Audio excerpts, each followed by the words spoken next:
இன்றைய தினம் நாம் காணப்போகும் சமணர் ஆலயம் சோமாசிபாடி. எல்லா சமண ஆலயங்களுமே தமிழும் அறமும் வளர தொன்று தொட்டு பல நூற்றாண்டுகளாக தொண்டாற்றி வரும் ஆலயங்கள் அனைத்துமே சமண பள்ளி, அருகர் ஆலயம், ஜினாலயம் என்றே அழைக்கப்படுகிறது. ஏன்னா இந்த சோமாசிபாடிக்கு அருகிலே ஒரு 5-6 கிலோமீட்டரில் ஒரு சமண பள்ளி இருந்திருக்கிறது, வழுதலம் குணம் அப்படிங்கிற இடத்துல. அதுதான் பிற்காலத்தில் இங்கே ஆலயமாக உருவாக்கம் பெற்று இருக்கிறது என்பதை நாம் அறிந்து கொள்ள வேண்டும். அனைத்துமே அக்காலத்திலிருந்து அறிவை வளர்ச்சி உறச் செய்யும் பள்ளிகளே. அது எல்லாமே வெறும் திருக்கோயில் இல்லை, அறிவு திருக்கோயில்கள் தான் அந்த காலத்திலிருந்து. தமிழ்மொழி உருவாக்கத்தில் உள்ள மிக பழமையான இலக்கியங்கள் இந்த ஆலயத்தில் கற்பிக்கப்பட்டு பின்னர் வரிவடிவம் பெற்றிருக்கின்றன என்பதையும் நாம் தெரிந்து கொள்ள வேண்டும். ஏன் கோயில் அங்கங்கே கட்டினாங்க அப்படின்ற ஒரு தாட்டு நமக்கு வரதான் செய்யும். எதுக்காக கோயில் கட்டணும் அப்படிங்கிற ஒரு நினைவு நமக்கு வரதான் செய்யும். அதில் ஒன்றும் தப்பு இல்லை, அந்த மாதிரி வர்றது நல்லதுதான் வச்சுங்களேன். எதுக்காக கோயில் கட்டுறாங்க அப்படின்னு சொன்னால், ஒரு காலத்தில் ஆசிரமங்கள் கானகத்தில் இருந்திருக்கு, அங்கே முனிவர்கள்லாம் இருந்திருக்கிறாங்க. அவர்கள் சுற்றுப்புற சூழ்நிலை தூய்மையாக எப்பயுமே தன்னுடைய வரம்பிலிருந்து மீறக்கூடாது. அந்த தூய்மை அது எவ்வளோ வரம்பில் இருக்கணுமோ அதுக்குள்ளே இருக்கணும். அப்போ தான் மனித வாழ்க்கை, விலங்குகள், பறவைகள் எல்லாமே சீராக ஒன்றுக்கொண்டு இணக்கமாக வாழும் அப்படிங்கிற ஒரு நுணுக்கமான விஷயத்தை தெரிந்து வைத்திருக்கிறார்கள். அதனால் யார் அந்த தன்னிட்ட சீடர்கள் தவறு அல்ல பல அறங்களை கேட்க துவங்கினார்கள். அப்படி தான் ஒரு காலத்தில் இருந்திருக்கு. அந்த வகையிலே சமணத்திலே உச்சநிலை ஞானத்தை பெற்றவர் இப்போ மகாவீரர் நாம் எடுத்துக்கொண்டார் கூட அவர் ஒரு நடமாடும் கோவில் அப்படின்னு தான் சொல்லணும். இது போன்ற ஞானியர் நிலையாக ஒரு இடத்தில் இருக்க மாட்டாங்க.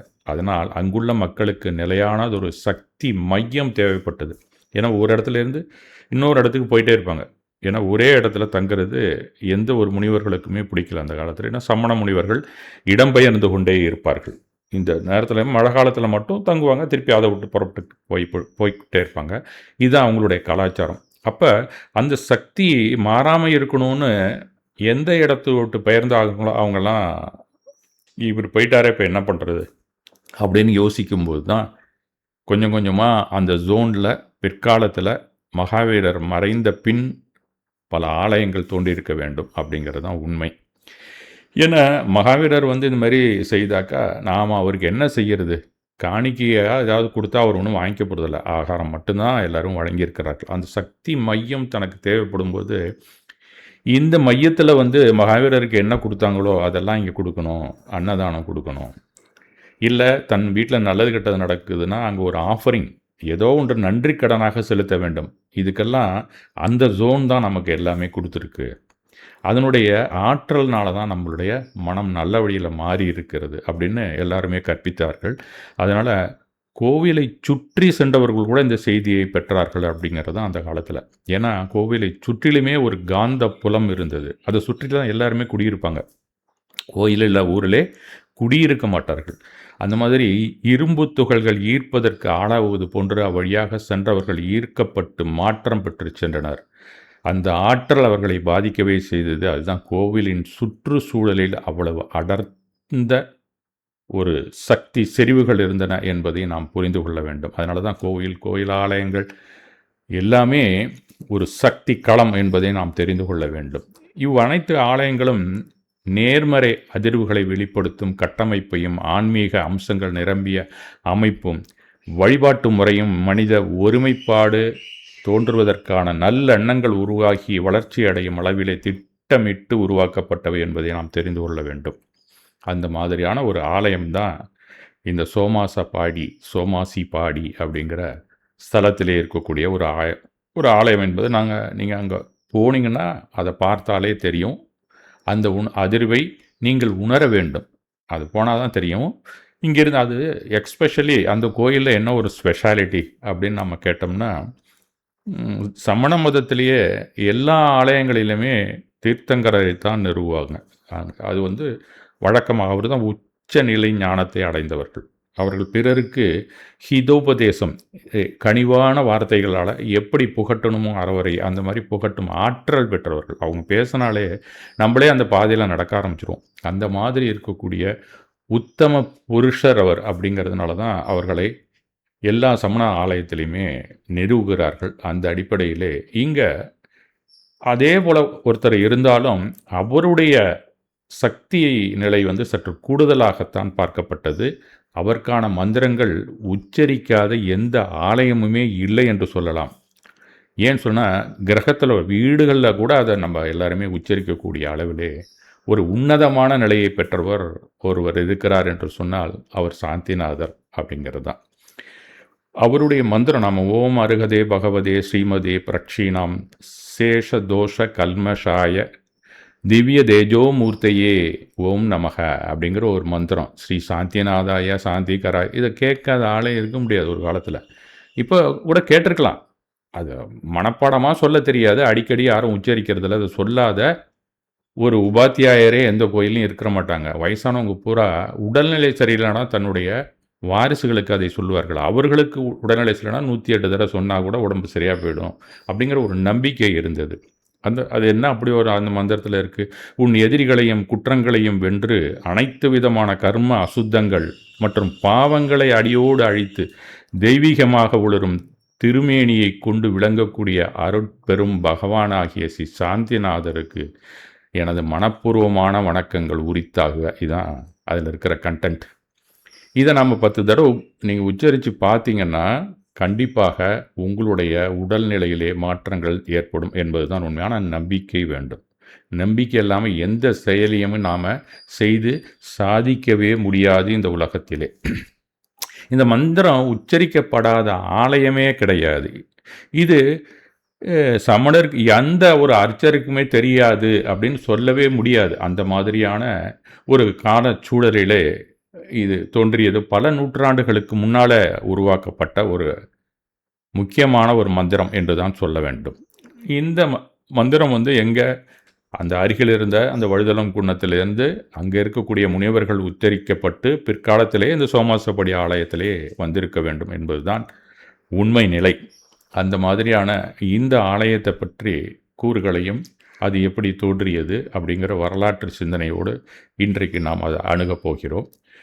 இந்த ஆலயத்தில் என்ன ஒரு முக்கியமான விஷயம், எப்போ அது தோன்றியது அப்படின்னு சொன்னால், இப்போ இருக்கக்கூடிய இடம் திருவண்ணாமலை மாவட்டத்திலேருந்து கீழ்பெண்ணாத்தூர் அப்படிங்கிற வட்டத்தில் திருவண்ணாமலைக்கும் செஞ்சிக்கும் இடையிலே 10 கிலோமீட்டர் தொலைவிலே பிரதான சாலைக்கு அருகிலே அமைந்துள்ளது இந்த திருத்தலம். இவ்வாலயத்தினுடைய மேடை அந்த கருவறை திருமேனின்னு சொல்லுவாங்களா, அதில் சாந்திநாத தீர்த்தங்கரர் தான் அதில் அமர்ந்திருக்கிறார். திருவுருவ கற்சிலை ஒன்று நிறுவப்பட்டிருக்கிறது தான் நாம் நேராக போய் பார்த்தா தெரியும். ஏன் அதுக்கு சோமாசப்பாடி அப்படின்னு பேர் வந்தது அப்படிங்கிறதையும் நாம் தெரிந்து கொள்ள வேண்டும் இல்லையா? சோமயாஜிகள் அப்படிங்கிறவங்க நிறைய பேர் தங்கியிருக்காங்க. வேறு யாரும் இல்லை. அவங்கெல்லாம் வேள்வி யாகம் போன்ற கிரியாக்கள் செய்வதிலே நிபுணத்துவம் பெற்றவர்கள், தேர்ச்சி பெற்றவர்கள். அவர்களெல்லாம் முற்காலத்தில் இங்கே பரம்பரையாக நீண்ட காலமாக வாழ்ந்திருக்கிறார்கள். இங்கே யாராவது தனக்கு புரோகிதம் செய்யணும், இல்லை ஒரு யாகம் செய்யணும் அப்படின்னு சொல்லி ஹோமம் செய்யணும்னா இங்கே தான் அழைத்து கொண்டு சென்றதாக ஒரு வரலாற்று உண்மை இருக்கிறது. அந்த சோமயாஜி பாடி என்ற இடம்தான் பிற்காலத்தில் சோமாசி பாடியாக இன்றளவும் உருமாற்றம் பெற்றிருக்கிறது என்ற உண்மையை நாம் தெரிந்து கொள்ள வேண்டும். இங்கே அந்த ஆலயம் வந்ததுக்கு காரணம் அருகிலே இருக்கக்கூடிய அந்த வழுதலம் குன்னம் அப்படிங்கிற அந்த குகை கோயில் தான். ஏன்னா 8ஆம் நூற்றாண்டத்தில் உள்ள ஆவணத்தில் சோமாசப்பாடிக்கு அடுகே ஒரு 6 கிலோமீட்டர் தொலைவில் உள்ள வழுதனம் குன்னம் அப்படிங்கிறது தான் இன்றைக்குமே கவர்மெண்ட் கெசட்லேயே பதிவு செய்திருக்கிறார்கள். அது கல்வெட்டுகள் கீழ்பெண்ணாத்தூர் அருகில் இருக்கக்கூடிய சோமாஸ்பாடியிலேருந்து எவ்வளவு தூரம் அப்படிங்கிறது தான் மேப்லேயே நீங்கள் பார்த்தா தெரியும். இதில் கல்வெட்டுகள் இருக்குது, கற்படுக்கைகள் இருக்குது. அங்கெல்லாம் அங்கே அமர்ந்து பாடம் நடத்தியிருக்காத ஒரு சமண பள்ளியாக இருந்திருக்கிறது. அங்கே ஒரு சமண திருமேனி கூட புடைப்பிச்சிருக்கும், பாஸ் ரிலீஃபாக அங்கே இருக்கிறதே நீங்கள் காணலாம். அங்கே போய் படிகளில் ஏறி நீங்கள் மேலே போய் பார்த்தீங்கன்னா நல்ல அதிர்வுகள் கொண்ட ஒரு இடமாகத்தான் இது இருக்கும். அதில் ஒன்றும் எந்த ஒரு மாற்று கருத்தும் இருக்க முடியாது. அந்த மாதிரியான ஒரு ஆலயம் அப்பயே இருந்திருக்கிறது இந்த சுற்று வட்டாரத்துக்குள்ளேயே, ஒரு 6 கிலோமீட்டர் தூரத்திலே இருந்திருக்கு. அப்போ அங்கே சமணர்கள் நிறைய பேர் வாழ்ந்திருக்கிறார்கள். ஏன்னா சமண மதத்தை தழுவியவர்கள் நிறைய பேர் இருந்திருப்பாங்க அந்த நேரத்தில். அதனால் அங்கே ஒரு நல்ல ஜோன், ஒரு அதிர்வு நன்றாக இருக்கக்கூடிய ஆற்றல் எப்பயுமே மாசு இல்லாத வரம்பு மீறாத ஒரு ஆற்றல் அங்கே இருந்திருக்கும் என்பதுதான் உண்மை. அதற்கு இந்த வழுதலங்குன்னத்துக்கு பின்னாடி பார்த்தீங்கன்னா, விஜயநகர பேரரசு வந்து செஞ்சி நாயக்கர்கள் காலத்தில் வந்து 14லேருந்து 17ஆம் நூற்றாண்டு வரை ஆண்டு இருக்கிறார்கள் அப்படிங்கிற ஒரு விஷயம் தெரிய வருகிறது. அவர்கள் ஆண்ட காலத்தில் வந்துட்டு செஞ்சியில் தான் அவங்க இருந்திருக்கிறாங்க. செஞ்சி கோட்டையெல்லாம் கூட நம்ம பார்த்துருக்கலாம். அங்கே வந்து செஞ்சி கோட்டையை அவர்கள் கையகப்படுத்தி ஒய்யப்ப நாயக்கர், கிருஷ்ணப்ப நாயக்கர் இதெல்லாம் வாழ்ந்திருக்காங்க. அதுக்கப்புறம் வேங்கடப்ப நாயக்கர் அப்படிங்கிற ஒருத்தர், அது அவருடைய காலம் ஒரு குறிப்பிடத்தக்க மாறுதலை செஞ்சி பகுதிகளே ஏற்படுத்தி இருக்கிறது என்றும் ஒரு மெக்கன்சி ரிப்போர்ட்டு கூட இருக்குது. அதுலேருந்து நாம் தெரிந்து கொள்ளலாம் இதெல்லாம்.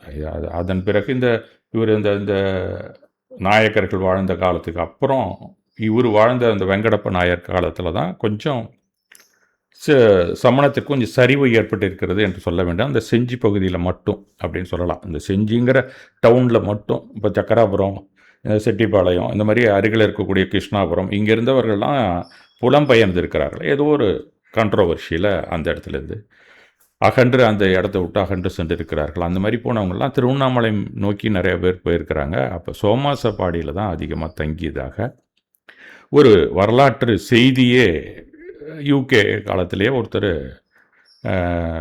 இருந்திருக்கிறார். அவர் வந்து குறிப்பிட்டிருக்கிறார். மெக்கன்சி அப்படிங்கிற அவர் ஒரு லேண்ட் சர்வேயர் தான் அவர். அவர் வந்து அந்த விஷயங்களெல்லாம் குறித்து அந்த வரலாற்று உண்மையிலேருந்து நம்ம பல விஷயங்களை எடுத்துக்கிறோம். அது பீஜப்பூர் சுல்தான் அதுக்கப்புறம் வந்திருக்காரு. மராத்தியர்கள் கூட, சத்ரபதி சிவாஜி கூட செஞ்சு ஆண்டிருக்கிறார்கள். முகலாயர்கள் வந்திருக்கார். பண்டேல தளபதிகள் அப்படின்னு சொல்லக்கூடிய அவர்களும் ஆண்டிருக்கிறார்கள். அதெல்லாம் ராஜா தேசுங்கு அப்படிங்கிறவர் தான் அந்த முகலாயருடைய ஒரு டெலிகேட்டாக இருந்து ஆண்ட ஒரு தேசுங்கு ராஜா அவர். அதன் பிறகு ஆற்காடு நவாப்புகள், பிரெஞ்சுக்காரன் வந்திருக்காங்க. அதுக்கப்புறம் ஆங்கிலேயர்கள் வந்து அவங்க கையகப்படுத்திய பிற்பாடு தான் இந்த சோமாசிப்பாடி அப்படிங்கிற விஷயத்தை மெக்கன்சி ரிப்போர்ட்டில் நாம் பார்க்க முடிகிறது அப்படின்னு தெரிஞ்சுக்கலாம். மெக்கன்சி அப்படிங்கிறவர் 1478 இந்த சமணருக்கு எதிராக நடந்த அந்த விஷயங்களெல்லாம் அதை எடுத்து தன்னுடைய மெக்கன்சி ரிப்போர்ட்னு ஒரு ஆவணப்படுத்தி இருக்கிறார். அவர் யாருன்னா கிழக்கிந்திய கம்பெனிலேருந்து வந்த ஒரு அதிகாரி, ஒரு சர்வேயர் ஜென்ரல். ஒரு ஆக்சுவலாக நில அளவையெல்லாம் எப்படி இருக்குது, இந்தியா முழுக்குமே, பாரதம் முழுக்குமே அளவை எடுத்திருக்கிறார். அப்போ அந்த நேரத்தில் அங்கே இருக்கக்கூடிய உள்ளூர் வரலாறு, கோயில்கள், கல்வெட்டு, செப்பேடுகள் இந்த மாதிரி விஷயங்களையும் அவர் ஆராய்ச்சி செய்து அதை ஆவணப்படுத்தி இருக்கிறார். அந்த ஆவண பதிவேட்டில் என்ன இருக்கோ அதுதான் இன்றைக்கி ஃபுல் ப்ரூஃபாக நம்ம எல்லாமே எடுத்துக்க முடியும். அதை இப்போ வெங்கடநாயக்கருடைய சர்ச்சையும் அதிலேயே அவர் பதிந்திருக்கிறார் என்ற உண்மையையும் நாம் தெரிந்து கொள்ள வேண்டும். அதனால் அந்த நேரத்தில் தான் இங்கே அந்த 15ஆம் நூற்றாண்டில் நிறைய பேர் சமண குடும்பங்கள் வந்திருக்கும். அப்போது ஒரு ஆலயம் அங்கே இருந்திருக்க வேண்டும் என்பதை நாம் அனுமானிக்கலாம். அது ஏகாம்பரநாதன் போன்றவர்களும் அதை குறிப்பிட்டிருக்கிறார்கள், வரலாற்று ஆசிரியர்கள். அந்த மாதிரி இருந்த அந்த பகுதியிலே ஒரு ஆலயம் நிறுவப்பட்டு ஒரு பழமையான ஒரு சிலை தான் அங்கே இருந்திருக்கிறது. அந்த சிலை இருந்த ஆலயம் பிற்காலத்தில் அழிந்து விட்டது. சரியாக பராமரிப்பு இல்லை. ஏதோ ஒரு காரணம், அதை விட்டு எல்லாரையும் வெளியில் வந்தாங்களா, திருப்பி மறுபடியும் உள்ளே போனாங்களா அப்படிங்கிறது இடைப்பட்டத்தில் அது ஒரு இருண்ட காலமாக இருந்திருக்கிறது. அதன் பிறகு 1948 தற்போதைய ஆலயம் கட்டப்பட்டதாக தெரிகிறது. அப்போ அந்த இடிபாட்டில் கிடைத்தக்கூடிய ஒரு சந்திரபிரபஜினர் சிலையை தான் வைத்து மூலவராக வணங்கியிருக்கிறார்கள் சில காலம். அதன் பிறகு தான் நன்றாக அந்த ஆலயத்தை எடுத்து கட்டும்போது வேறு காலகட்டத்தில் சில கட்டுமானங்கள்லாம் அதிகமாக வரும்போது கருவறையில் இந்த ஸ்ரீ சாந்திநாதர் சிலையை பிற்காலத்தில் நிறுவப்பட்டதாக தெரிகிறது. இது தான் இந்த ஆலயத்தினுடைய வரலாறு. இவர் தான் அந்த சந்திரபிரப ஜினராகவே தான். ஆனால் அதில் ஒன்றும் லாஞ்சனம் இல்லை, ஏதோ ஒரு ஜினர். ஆனால் சந்திரபிரப ஜினராக அவர்கள் வணங்கி இருந்திருக்கிறாங்க. அந்த நேரத்தில் இந்த ஆலயம் தான் முத கட்டப்பட்டு இருந்த ஆலயம் தற்போது நன்றாக புனரமைத்து ஒரு அருமையான ஒரு ஆலயமாக வைத்திருக்கிறார்கள். அதில் சாந்திநாதரை அதை இறைவனாக அதில் அமர்த்தி இருக்கிறார்கள் என்ற உண்மையையும் நாம் தெரிந்து கொள்ள வேண்டும். இதுதான் இந்த ஆலயத்திற்கான ஸ்தல வரலாறு என்று சொல்லலாம்.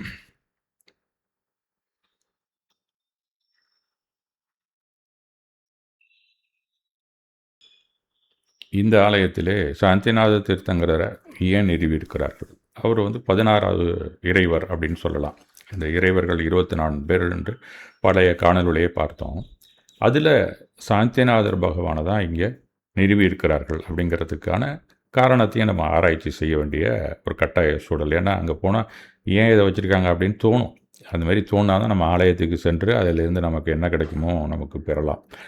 அவர் இளமை காலத்திலிருந்தே ஒரு நல்ல வீர புருஷனாக இருந்திருக்கார். பார்க்குறதுக்கும் மிக அழகாக இருக்கக்கூடிய பேரழகர் அப்படின்னு தான் அவருடைய வரலாற்று நூல்கள்லாம் தெரிவிக்கின்றன. 24 தீர்த்தங்கரருக்கான வரலாற்று நூல்கள் இருக்கின்ற மகாபுராணம்னு அதில் இவரை பற்றிய செய்திகள் அப்படி தான் வருகிறது. ஏன்னா அந்த இதில் வந்து 163 புனிதர்கள் வாழ்ந்திருக்கிறார்கள். அதற்கு அடுத்த செகண்ட் கேட்டகரியில் பார்த்திங்கன்னா 106 பேர் இருந்திருக்கிறாங்க. அந்த 63 புனிதர்களில் 16வது தீர்த்தங்கரராக இவர் வருகிறார். 24 தீர்த்தங்கரர்கள், சக்கரவர்த்திகள் இப்படிலாம் வரிசையாக சொல்லுகிறார்கள். வாசுதேவன், பிரதி வாசுதேவன் இப்படிலாம் வரும்.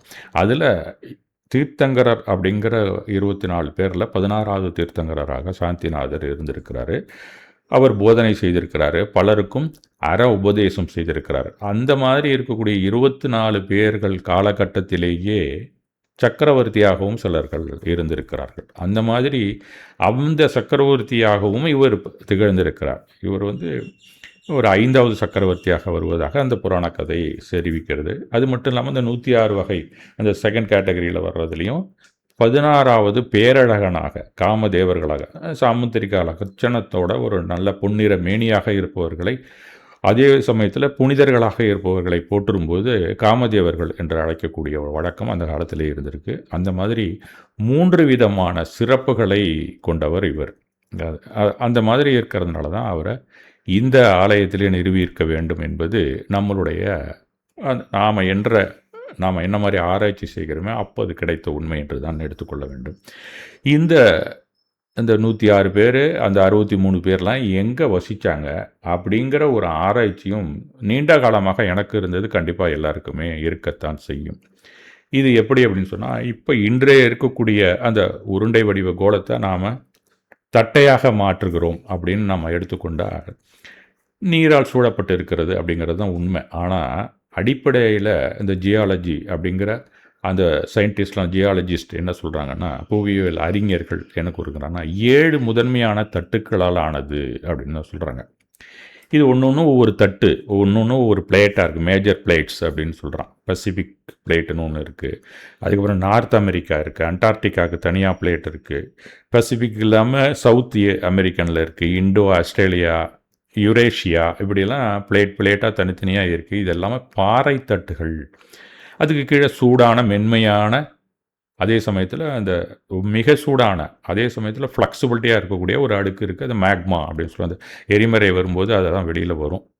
அதற்கு மேலே இது மிதந்து கொண்டிருப்பதாகத்தான் சொல்லப்படுது. அதனால தான் அது அடிக்கடி என்ன செய்யணும், ஒன்று விலகியும் செல்லும், மோதிக்கொள்ளும். இந்த 8மே, இந்த 7 திட்டுகளுமே அந்த மாதிரி அது விலகி சென்று இன்னொன்னோட மோதுகின்ற சமயத்தில் தான் பூகம்பங்கள் வருகின்றன, சுனாமி வருது, எரிமலை போன்றவைகளெல்லாம் வெளியிலே வருகின்றன, அதிலேருந்து மேக்மாலாம் வருதுங்கிறது புவியியல் வரலாற்று உண்மை. இந்த மேஜர் பிளேட்டு தான் இன்றைக்கு இத்தனை நிலப்பகுதிகளாக பிரித்து வைத்திருக்கிறது. புவியியல் நிலப்பகுதிகள், அங்கே இருக்கக்கூடிய மனிதர்கள் அங்கே என்ன விளையுமோ அதை சாப்பிடக்கூடிய அளவிலே கலாச்சாரம் ரொம்ப வித்தியாசமாக தெரியக்கூடியது. இந்த 7 நிலத்திட்டுக்கள் இருக்கக்கூடிய பகுதி தான் இன்றைக்கும் அப்படி தான் வழக்கத்திலே புவியியல் அமைப்பை அளந்திருக்கிறார்கள் விஞ்ஞானிகள் என்று சொல்ல வேண்டும். அதே போல் முற்காலத்திலுமே இந்த பூ உலகை 7 நிலங்களாக பிரிக்கிறார். அந்த 7 மேஜர் பிளேட்ஸ் மாதிரி தான் அவங்களும் பிரித்திருக்கிறார்கள் என்ற உண்மையையும் நாம் தெரிந்து கொள்ள வேண்டும். இது எப்படின்னு சொன்னால், இதே போல் ஒரு வட்ட வடிவமான திட்டாக நாம் வைத்து கொண்டிருந்தால் கூட அதில் சுற்றி நீர்நிலைகள் இருந்து கொண்டிருக்கின்றன. அது கடல் என்று சொல்லப்படுகிறது. அந்த மாதிரி இருக்கிற அந்த கடலில் இடையில வந்து மலைகள் இருக்கின்றன. 6 மலைகள் இருக்கிறதாக சொல்லுகிறார்கள். அந்த பழைய காலத்தில் இதெல்லாம் அந்த தீர்த்தங்கரர்கள் தான் தனக்கு சீடர்களுக்கு உபதேசம் செய்து சொல்லியிருக்கிறார்கள். அவர்களுடைய அந்த உச்சநிலை ஞானத்தினுடைய பார்த்து தான் அதை சொல்கிறாங்க, எப்படி இருக்குது அந்த உலகம் அப்படிங்கிறது. அதில் அந்த 6 மலைகள் சொல்லுகிறார்கள். அதில் சிகரி, ருக்மி, நீலம், நிடதம், மகா இமவன் அப்படிங்கிறது மாதிரி ஒரு 6 பெரிய மலைகள். அது எல்லாமே இந்த முழு வட்டப்பகுதியுமே 7ஆக பிரிக்கும். நம்ம அந்த படத்தில் பார்த்தா தெரியும். 6 நெருப்புனா இடைப்பட்டதில் 5 நிலப்பகுதியும், கோடியில் ஒன்று, இந்த கோடியில் ஒன்றுமா பார்த்தா 7 திட்டுகள் கண்டிப்பாக புவியியல் அமைப்பிலே இருக்கும். அந்த மாதிரி இருக்கக்கூடியதில் இந்த கோடியிலும் தென்கோடியிலும் வடகோடியிலும் இருக்கக்கூடிய அமைப்பு ஒரு பகுதியாகவும், இடையில இருக்கக்கூடிய சென்டரில் இருக்கக்கூடியது முற்றிலும் ஒரு நிலப்பகுதியாகவும், இடையில மற்ற பகுதிகள் 4மே வெவ்வேறு கால அளவுகளை கொண்டதாக கூறப்படுகிறது. அந்த கால அளவுக்கு தகுந்தாப்புல ஏறுகாலம், இறங்கு காலம் அப்படின்லாம் சொல்லப்படுகிறது. அது இடத்துக்கு அந்த 2 பகுதிகள், அந்த கோடியில் இருக்கக்கூடிய 2மே வெவ்வேறு கால அந்த ஏறு காலம், இறங்கு காலம் என்ற கால வகைப்பாட்டிலும் மனிதன் எப்படி வாழ்ந்தான், அவனுடைய வாழ்வியல் எப்படி இருந்ததுன்னா, போகத்தோடு வாழ்ந்தனால போக பூமி என்றும், இன்னொரு பக்கம் உழைத்து வாழ வேண்டிய காலகட்டத்தில் கர்ம பூமியாகவும் பிரிக்கிறார்கள். அப்போ மாறுபட்ட பகுதியாக இருந்தது 2 கோடியில் இருந்தக்கூடிய 2 பிரதேசங்களாக. அதில் கீழே இருக்கக்கூடிய கோடியை தான் அதை பாரத தேசம் அப்படின்னு நம்ம சொல்கிறோம்னா, இந்த பாரத சேத்திரம், பரத நிலப்பகுதி என்று சொல்லுகிறார்கள். மேலே இருக்கக்கூடியது ஐராவத நிலப்பகுதி. 2மே கிட்டத்தட்ட ஒரே மாதிரி அளவில் ஒரே மாதிரி நிலப்பகுதியை கொண்டது தான். இங்கே ஏறுகாலம், இறங்கு காலம் அப்படிங்கிற ஒரு வரிசையிலே 6 காலங்களாக அது பிரிக்கப்படுகிறது. இந்த பகுதி மட்டும் அந்த மாதிரி பிரிக்கப்பட்டிருக்கிறது. இதில் என்னென்னா, அந்த பெரிய மலை ஹிமாலயன் இப்போ இருக்கிறது, அந்த காலத்தில் இமவன் அப்படின்னு சொல்லப்பட்டிருக்கிறது. இடையில் இருக்கிறது விஜயார்த்த மலை அப்படின்னு சொல்லப்படும். அந்த விஜயார்த்த மலை 2 பகுதியாக பிரிக்கிறது. அது இல்லாமல் அந்த இமவன் மலையிலேருந்து நீரூற்று வந்து கங்கை, சிந்துன்னு 2 நதிகள் இப்பயும் இருக்குது. அந்த நதிகள் அது அந்த காலத்திலேயே உருவாகி இருக்கின்றன. அது இடையில் இருக்கக்கூடிய அரணாக இருக்கக்கூடிய அந்த விஜயார்த்த மலைக்கு அடியில் இருக்கக்கூடிய டனல், அந்த ஒரு குகை பகுதியின் வழியாக வெளியேறி கடலில் போய் கலக்கிறதாக அந்த புவியியல் அமைப்பு, அந்த பூகோள அமைப்பு அந்த இடத்துல பரத சேத்திரத்திலே இருந்திருக்கிறது. அந்த மாதிரி இருக்கிறதுனால 6 பகுதியாக பிரிக்கப்பட்டதுனால இது மொத்தம் 6 கண்டங்கள் என்று அந்த காலத்தில் கூறப்பட்டிருக்கிறது, இந்த பாரத தேசம் மட்டுமே. அப்போ பாரத தேசம் இப்போ இருக்கிற அளவில் அப்போ இருந்ததுன்னு சொன்னால் மிகப்பெரிய பகுதியாக இருந்திருக்கிறது. லெமூரியா கண்டம் இங்கே இருந்ததாகத்தான் இப்போ கூட ஆராய்ச்சியாளர்கள் அது கடலிலேயே மூழ்கியதாக சொல்லுகிறார்கள். அந்த அடிப்படையில் நம்ம பார்க்கும்போது இங்கே கால அளவுகள் கூட மாறிக்கொண்டே தான் இருந்திருக்கிறது அப்படிங்கிறத, ஏறுகாலம், இறங்கு காலம் அதெல்லாம் நம்ம டீட்டெயிலாக நிறையா அந்த நூல்களில் இருக்கின்றன. இதில் போகபூமி அப்படிங்கிறதும் தொழில் ஏதும் செய்யாமல் வேண்டியவற்றை இயற்கை வளத்திலிருந்தே உண்டு வாழ்கின்ற நிலப்பகுதியை போகபூமி அப்படின்னு சொல்லியிருக்கான்.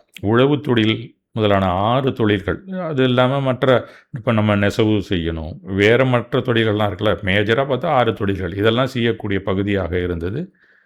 அது கர்ம பூமி அப்படின்னு சொல்கிறாங்க. அந்த மாதிரி இந்த மாதிரி தொழில் பூமியாகவும் சில காலங்கள் இருந்து எந்த தொழிலும் செய்யாமல் இருக்கக்கூடியதாக மாறி மாறி வந்து கொண்டிருக்கக்கூடிய இந்த பகுதியில் இந்த தொழில் பூமியாக இருக்கும்போது விருப்பு வெறுப்பு அதிகமான மக்களிடையே வரும்போது அவர்களுக்கு நல்ல உபதேசம் செய்தவர்களாக வந்தவர்கள் தான் இந்த தீர்த்தங்கரர்கள். அவர்கள் வந்த பிறகு தான் என்னென்ன மாதிரி நாம் விவசாயம் செய்ய வேண்டும், நாம் எப்படி வியாபாரம் செய்ய வேண்டும், அதை நாம் சமமாக பங்கிட்டு அந்த இயற்கை வளங்களை நாம் எந்த ஒரு பிணக்கும் இல்லாமல் நாம் எப்படி சமமாக பங்கிட்டு வாழ வேண்டும் அப்படிங்கிற ஒரு கலையை நமக்கு கற்றுக் கொடுத்தவர்கள் தான் இந்த தீர்த்தங்கரர்கள் 24 பேரும் அப்படிங்கிறது வரலாற்று உண்மை.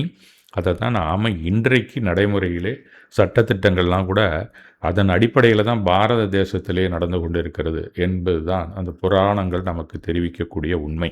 அதை நம்ம மறுக்கவும் முடியலை. ஏன்னா இன்றைக்கி அந்த டெவலப்மெண்ட் ஆக்டிவிட்டீஸில் அதனுடைய வளர்ச்சியில் ஒவ்வொரு பகுதியிலுமே அந்த ரூல்ஸ் அண்ட் ரெகுலேஷன்ஸ் இருந்து கொண்டு இருக்கிறது. இந்த சட்டம் ஒழுங்கு அப்படி தான் இருக்குது, நீதித்துறையும் அப்படி தான் அந்த அடிப்படையில் தான் இருக்குது. அவர்கள் என்ன பரிந்துரை செய்தார்களோ, என்ன கற்பித்தார்களோ அதை அவர் கேட்டு அடிபணிந்து நடந்தார்கள். இப்போ இல்லை. அதனால் போலீஸு போக்குவரத்தெல்லாம் வச்சு நாம் கட்டுப்பாடை திணிக்க வேண்டிய கட்டாயத்தில் என்று பாரத தேசம் இருக்கிறதுன்னு நம்ம தெரிஞ்சு கொள்ள வேண்டும். அப்போ முன்னோடியாக வாழ்ந்த புனித புருஷர்கள் தான் இந்த தீர்த்தங்கரர்கள் அப்படிங்கிறது நாம் தெரிந்து கொள்ளலாம். அந்த தீர்த்தங்கரர்கள் உருவான பகுதி தான் 2 பகுதிகள் தான். ஒன்று பாரத சேத்திரம், இன்னொன்று ஐராவரம்னு சொல்லக்கூடிய அந்த வடகோடியிலே இருக்கக்கூடிய அந்த 2 நிலப்பரப்பிலே தான் இந்த மாதிரி தீர்த்தங்கரர்கள் தோன்றுகிறார்கள். அவருக்கு அடுத்த பகுதியாக அடுத்த கட்டத்தில் அவங்க காலத்திலேயே கிட்டத்தட்ட அந்த மாதிரியான நெறிமுறைகளோடு வாழ்ந்த புனிதர்கள்னு பார்த்தா சக்கரவர்த்திகள். அந்த சக்கரவர்த்தியாகவும் இதே சாந்திநாதர் இருந்திருக்கிறார். அந்த சாந்திநாதருக்கு அப்புறம் பலதேவர்கள், வாசுதேவர்கள், பிரதி வாசுதேவர்கள்லாம் போக அந்த எப்படியெல்லாம் வாழணும் அப்படின்னு சொல்லக்கூடிய ஒரு மேலான ஞானத்தை கொண்டவர்களும் இருந்திருக்கிறார்கள். அதில் காமதேவர்கள்ங்கிற கேட்டகரியிலையும் இவர் வரார். ஆக 169 புனிதர்களில் 3 வகைப்பாட்டிலே இந்த சாந்திநாதர் வருகிறதுனால அவர் ஒரு சிறப்பான இடத்தை பெற்றிருக்கிறார் அப்படின்னு தான் நாம் தெரிந்து கொள்ள வேண்டும்.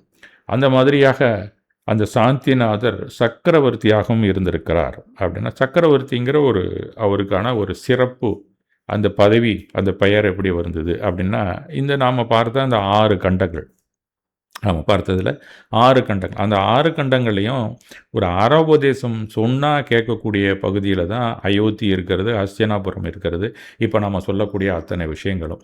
மற்ற பகுதிகள் எல்லாமே அறவழினா என்னென்னு தெரியாது, அவங்க என்ன சொன்னாலும் கேட்காத 5 பகுதிகள் இருக்கும். அந்த மாதிரி பகுதிகளில் இருக்கக்கூடிய மற்ற என்னென்ன நமக்கு தொந்தரவுகள் வருகிறதோ, இங்கேயும் போதிய அளவில் சரியான ஒரு வளங்கள் இல்லாத நேரத்திலையும் அதை சமன் செய்வதற்காக இந்த 6 கண்டங்களுக்கும் இவர்கள் செல்கிறார்கள், அவற்றை வென்று வருகிறார்கள். அப்போ அவங்களுக்காக உருவான ஒரு ஆயுதம் தான் சக்கரம். அந்த சக்கரத்தின் துணை கொண்டு இவர்கள் 6 கண்டங்களையும் வென்றிருக்கிறார்கள்ங்கிறது தான் ஷட்கண்டாதிபதி மகாமண்டலேஸ்வரர் அப்படின்னு வழங்கியிருக்கிறார்கள். அந்த சிறப்பை பெற்றவரும் இதே சாந்திநாதர் தான். தீர்த்தங்கரராக வருவதற்கு முன்னால் சக்கரவர்த்தியாக இருந்திருக்கிறாரு. அவர்கிட்ட பல வகையான அவங்கள கையில் என்னென்ன சிறப்புகள் இருக்கும் அப்படிங்கிறதெல்லாம் நிறைய சொல்லுங்க. ஸ்ரீ புரோகிதர், சேனாதிபதி, ஸ்தபதி, இந்த மாதிரி 7 வகை உயிருள்ளவர்களும் இருந்திருக்கிறாருங்க. சக்கரம், தண்டம் அப்படின்னு சொல்லக்கூடிய குடை, வாள், இந்த மாதிரி அந்த காலத்தில் இதெல்லாம் ஒரு அரிதான பொருள்களாக பார்க்கப்பட்டிருக்கு. இந்த காலத்தில் இவங்கள்ட்ட அது நிறையாகவே இருந்திருக்கிறது அப்படின்னு சொல்கிறோம். மாகாளம் அப்படின்னு சொல்லுவான். அப்படின்னா உழவு தொழில்களுக்கு பயன்படக்கூடிய கருவிகள் அனைத்துமே இவர்கள் சக்கரவர்த்திகள்கிட்ட தான் கம்ப்ளீட்டாகவே எல்லாமே இருந்திருக்கு. காலம் அப்படின்னு சொன்னால் இசைக்கருவிகள் அப்படின்னு சொல்கிறாங்க. நைசர்க்கம், உயரிய விலைமதிப்பற்ற நாற்காலிகள், சிம்மாசனம், படுக்கைகள்லாம் இருந்ததுன்னா அதெல்லாம் ஒரு சிறப்பான அவங்களுக்கு அந்தஸ்தை கொடுத்துருக்கு. மிகப்பெரிய பணக்காரர்கள் நம்ம சொல்கிறோம், வேர்ல்டு லெவலில் பெரிய பணக்காரனாக யார் இருந்திருக்கா அப்படின்னா அத்தனை அம்சங்களும் இந்த காலத்தில் இருந்ததை விட அதிகமாகவே 6 கண்டங்களையும் வென்றவங்கள்ட்ட கண்டிப்பாக இருக்கும். ஒரு நாட்டிலேருந்து இன்னொரு நாட்டை போய் வென்று வந்தாலே ஏகப்பட்ட பொக்கிஷங்கள் கிடைக்கும்ல. அந்த மாதிரி பல ரத்தின குயில்களும் ஆடைகளும் இருந்த சக்கரவர்த்திகளையும் அந்த காலத்தில் மேற்கொண்டு அவர்கள் இதெல்லாம் விட்டு துறந்து தான் மோட்சத்துக்கு போகிறதுக்காக தவ ஒழுக்கத்தை ஏற்கிறார்கள். அப்படிங்கிற பகுதியை தான் முக்கியமாக சமணம் நமக்கு எடுத்து கொடுக்கிறது. எவ்வளவு பணக்காரனாக எவ்வளவு சுகத்தோடு வாழ்ந்திருந்தாலும் பிற்காலத்தில் அவங்க தீர்த்தங்கரர் மாதிரி வர்றாங்க. அப்படி இல்லைனாலும் தவ ஒழுக்கத்தை பெற்று உச்சநிலை ஞானத்தை அடைந்து அவர்கள் பிறவா நிலைக்கு செல்கிறார்கள் அப்படிங்கிற கருத்தை வலியுறுத்துவது தான் இந்த தீர்த்தங்கரர் வரலாறும் இந்த ஆலயங்களும் அப்படிங்கிறத நாம் தெரிந்து கொள்ளலாம். அதில் இந்த சாந்திநாதருக்குன்னு ஒரு ஸ்பெஷாலிட்டின்னு பார்த்தா பேரழகன். இப்போ பாகுபலி நாம் எல்லாருமே சரவணபலி கொள்ளால் போய் பார்க்குறோம். அந்த பாகுபலிக்கு இருக்கக்கூடிய அந்த அழகு இவருக்கு வந்திருக்கிறது. அந்த பேரழகனாக இவர் 11வது பேரழகனாக இவர் திகழ்ந்திருக்கிறார். சக்கரவர்த்தியாகவும் 6 கண்டங்களை வென்றிருக்கிறார். தீர்த்தங்கராகவும் இருந்து மறுபிறவிக்கு வராத அந்த மோட்சப்பதியை சென்றிருக்கிறார் என்ற உண்மையை நாம் தெரிந்து கொண்டு அவரை இத்தனை சிறப்புகளையும் பெற்ற புண்ணிய புருஷர் காமதேவர், 5வது மகா மண்டலேஸ்வரர், துன்பத்திற்கான வினைகள் முழுவதையும் அறுத்தெறிந்த தீர்த்தங்கரர் நாம் போற்றும் ஸ்ரீ 1008 சாந்திநாதர். அவரை போற்றி துதிக்காத ஒரு சமண பூஜை முறையோ ஆலயமோ இல்லற பக்தர்களோ இல்லை என்று தான் தமிழ்நாட்டிலே சொல்லலாம். ஏன்னா தீர்த்தங்கரர்கள் 24வரில் 15வது தீர்த்தங்கரராக தர்மநாதர் காலத்திற்கு பிறகு வந்த அந்த இடைவெளியிலே ஹஸ்தினாபுரம் போன்ற பகுதியிலே கடுமையான நோய்கள், இயற்கை சீற்றங்கள், பேரழிவுகள் ஏற்பட்டதாக சமண வரலாற்று நூல்கள் கூறுகின்றன. பகவான் சாந்திநாதரின் ஆன்மா அன்னையின் கருவிலே உதித்த போதே அந்த பேரிடர்கள், அமைதி எல்லாமே சரியாகிவிட்டிருக்கன. அதாவது கடுமையான நோய்கள், இயற்கை சீற்றங்கள், பேரழிவுகள் எல்லாமே முற்றிலுமாக ஒழிந்து அமைதியாகவும் நோய்களிலிருந்து நிவாரணம் கிடைத்ததாகவும் நம்பப்படுகிறது. அதனால தான் இவருக்கு சாந்தி அப்படிங்கிற பெயரையே அவர்கள் வைத்ததாக, ஒரு காரண பெயரை வைத்ததாக குறிப்பிடுகிறார்கள். அதனால தான் இந்த சாந்திநாதர் அப்படிங்கிறவர் அமைதியின் இறைவனாக இன்று வரை கருதப்படுகிறார்.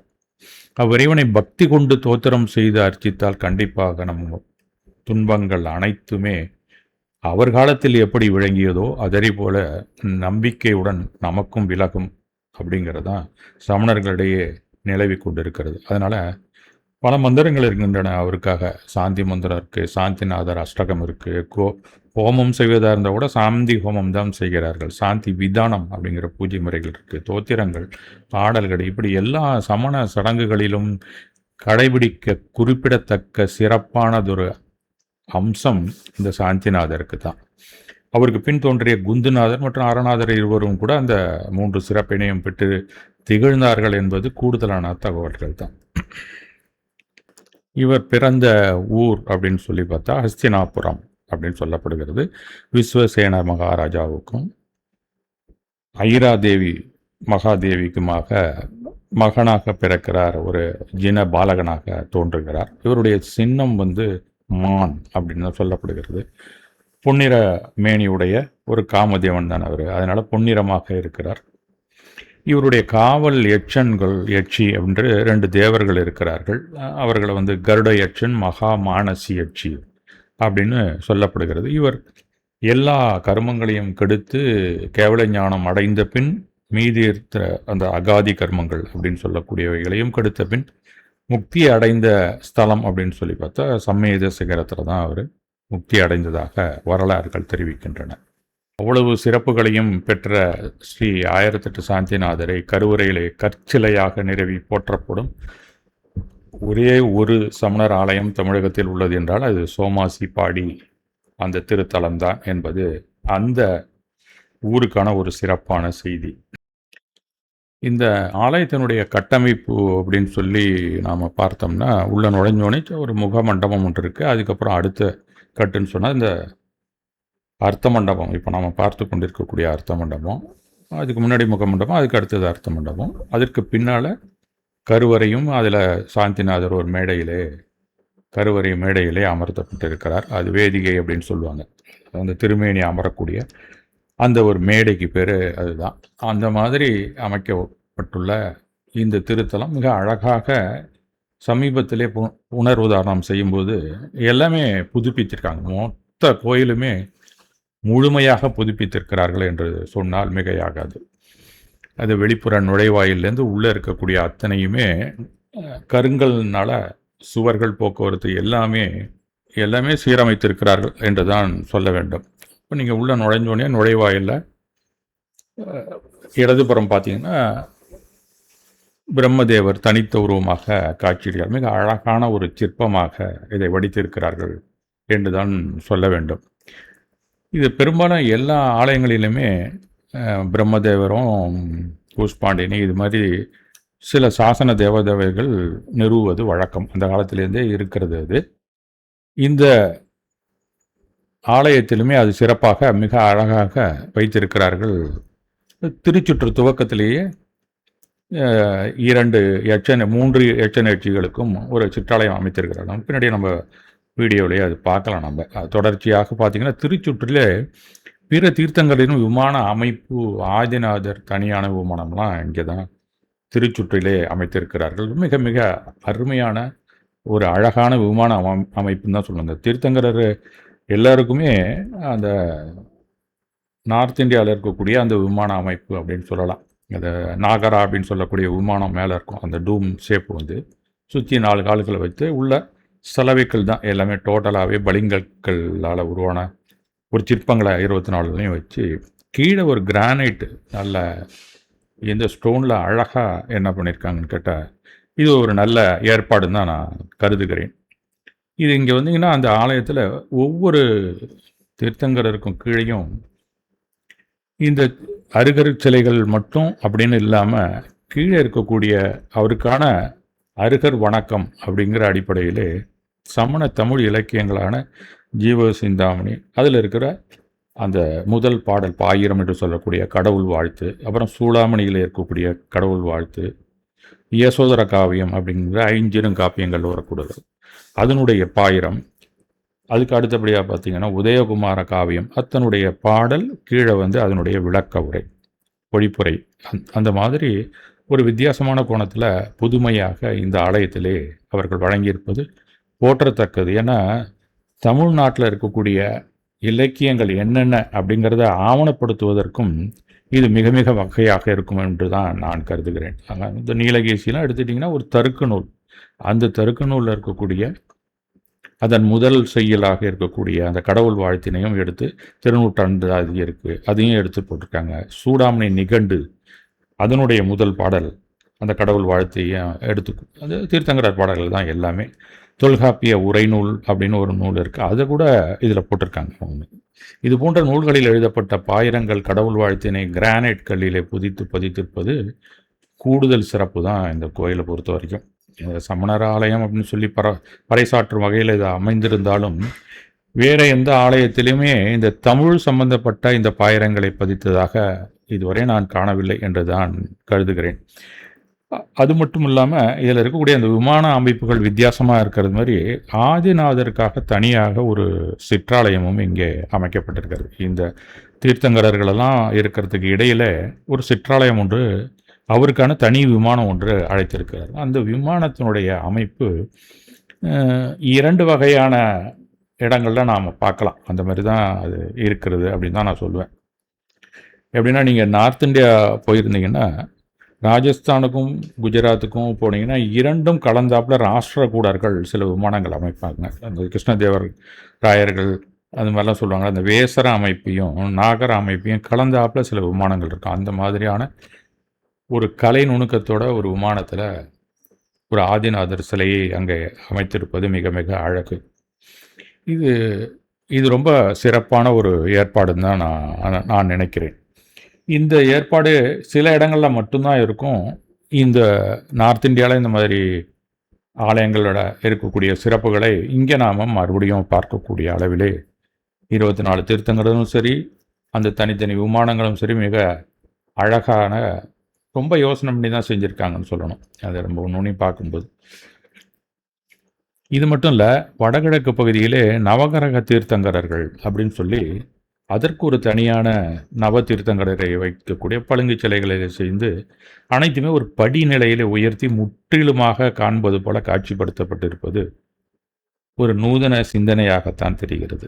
அனைவரையும் ஏற்றுக்கொள்ள செய்யும் சிந்தனைக்கு தனியான பாராட்டுகள். அது என்ன நவகிரக தீர்த்தங்கரர்கள் அப்படின்னு ஒரு வினாவும் தோன்றத்தானே செய்யும்.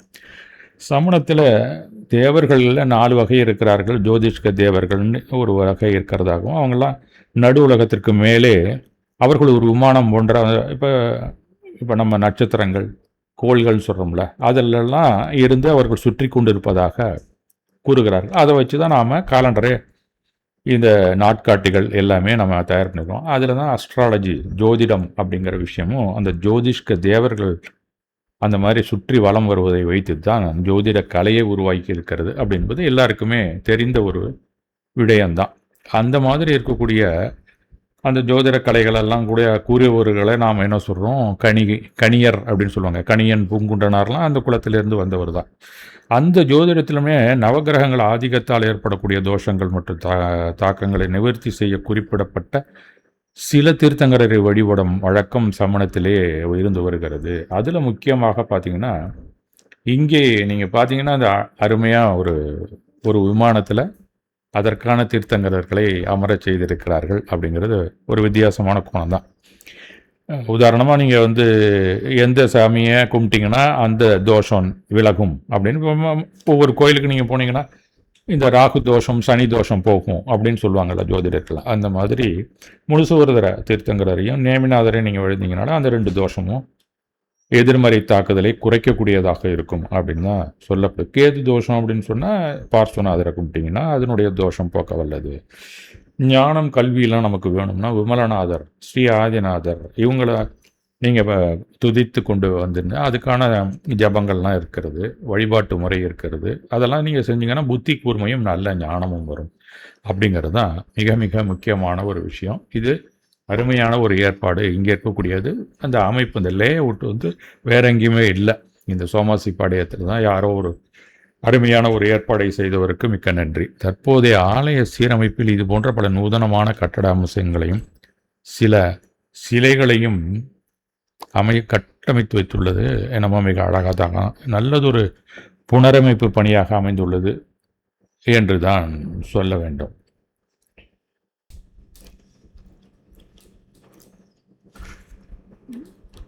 பகவான் ஸ்ரீ சாந்திநாதர் ஆலயம் வரலாற்று சிறப்புமிக்கதாக இங்கே அமைந்திருப்பதை பலரும் சென்று தரிசித்து அவர் அருளை பெற வேண்டுகிறேன் அப்படிங்கிறதான் இந்த ஆலய சுற்றிலே முடிவாக நாம் தெரிந்து கொள்ள வாய்ப்பு இருக்கிறது. மேலும் ஒரு சிறப்பான ஒரு குறிப்பு என்ன அப்படின்னு சொன்னால், சாதாரணமாக ஆலயங்கள் எல்லாமே ஒரு காலத்தில் சும்மா தெய்வ வழிபாடுங்கிறது மரத்தை கும்பிட்டுருக்கான், அப்புறம் தீயை கும்பிட்டான், இப்படி தானே கதைகள் எல்லாமே நாம் பார்த்துருப்போம். இங்கே தான் கொஞ்சம் கொஞ்சமாக இந்த அந்த தெய்வத்தை வணங்கக்கூடிய கலாச்சாரத்தில் வரும்போது ஓவியத்தை வணங்கியிருக்கிறாங்க.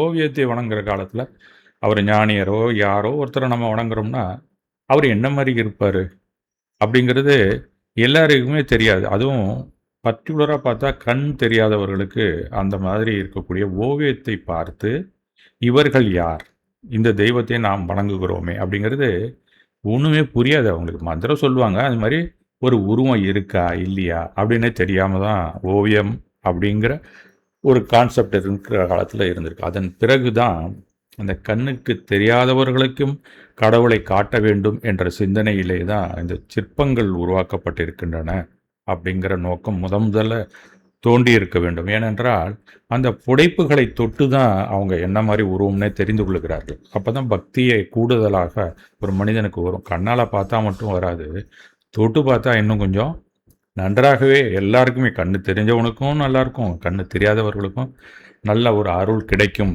அப்படிங்கிற ஒரு ஏற்பாடு தான் அந்த சிற்பங்கள். இந்த சிற்பங்களில் பல வகையாக என்னென்ன மாதிரி சிற்பங்கள் செய்யணும், ஒரு புடைப்பு சிற்பமாக செய்யணுமா, முழு வடிவமாக இருக்கணுமா, முக்கால் வடிவ பிதுக்கத்தோடு இருக்கணுமா, இந்த மாதிரிலாம் பல கலைகள், சிற்பக்கலைகள் வந்திருக்கின்றன. இது அத்தனை கலைகளும் சமணர் ஆலயத்திலே நீங்கள் பார்க்கலாம். அந்த மாதிரி ஆலயங்கள் வட இந்தியாவில், தென்னிந்தியாவில் திராவிட பாரம்பரியத்தில் பல புடைப்பு சிற்பங்களும் முழு சிற்பங்களும் இருக்கின்றன.